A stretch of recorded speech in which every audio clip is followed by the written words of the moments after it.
Hello viewers, আসসালামু আলাইকুম। চেস্টক Bangla YouTube চ্যানেলে আপনাকে স্বাগতম।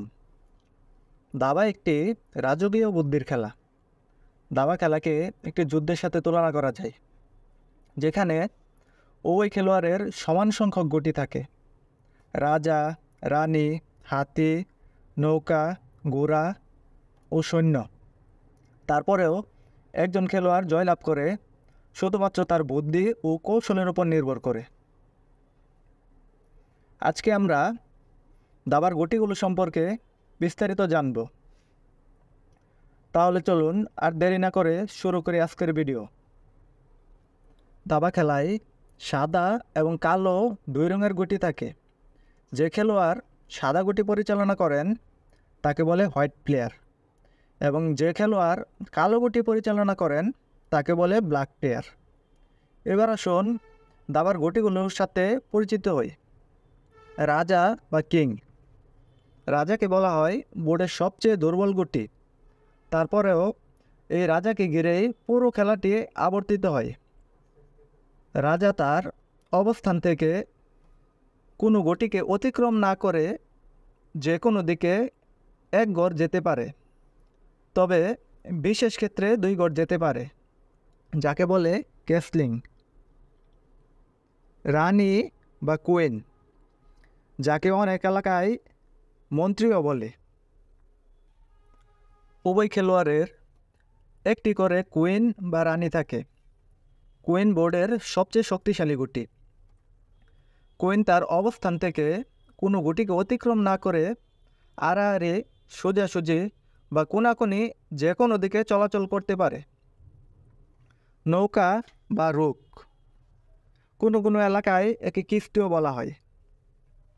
উভয় খেলোয়াড়ের 2টি করে নৌকা বা রুক থাকে। রুক কোনো গুটিকে অতিক্রম না করে আড়াআড়ি বা সোজাসুজি চলাচল করতে পারে।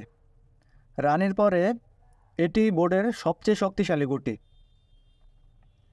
বিশপ বা গজ, উভয় খেলোয়াড়ের 2টি করে বিশপ থাকে। কোনো কোনো এলাকায় বিশপকে হাতিও বলা হয়।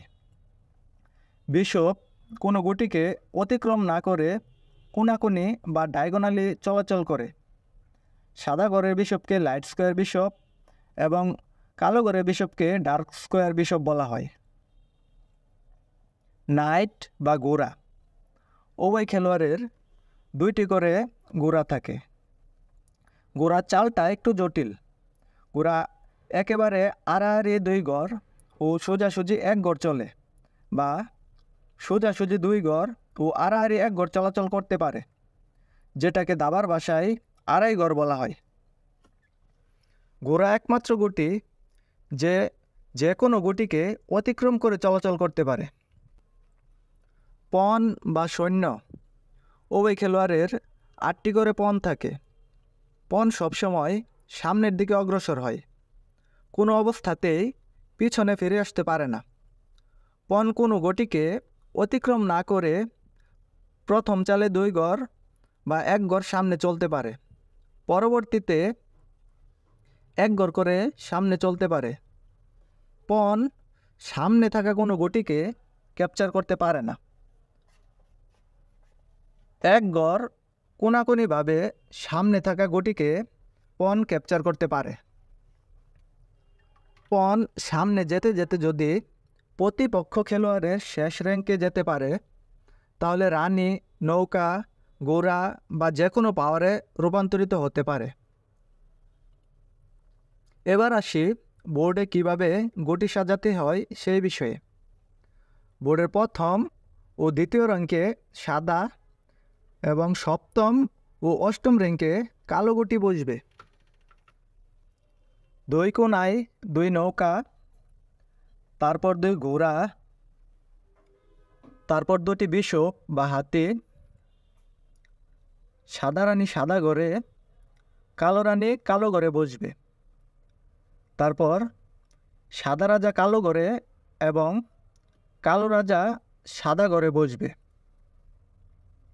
দ্বিতীয় র্যাঙ্কে সাদার 8টি পণ বা সৈন্য বসবে। সপ্তম র্যাঙ্কে কালোর 8টি সৈন্য বসবে। আজকে আমরা দাবার গুটিগুলো সম্পর্কে বিস্তারিত জানলাম। ভিডিও ভালো লাগলে অবশ্যই লাইক, কমেন্ট এবং শেয়ার করবেন। পরবর্তী ভিডিও আপনার টাইমলাইনে পেতে চ্যানেলটি অবশ্যই সাবস্ক্রাইব করবেন। ধন্যবাদ সবাইকে।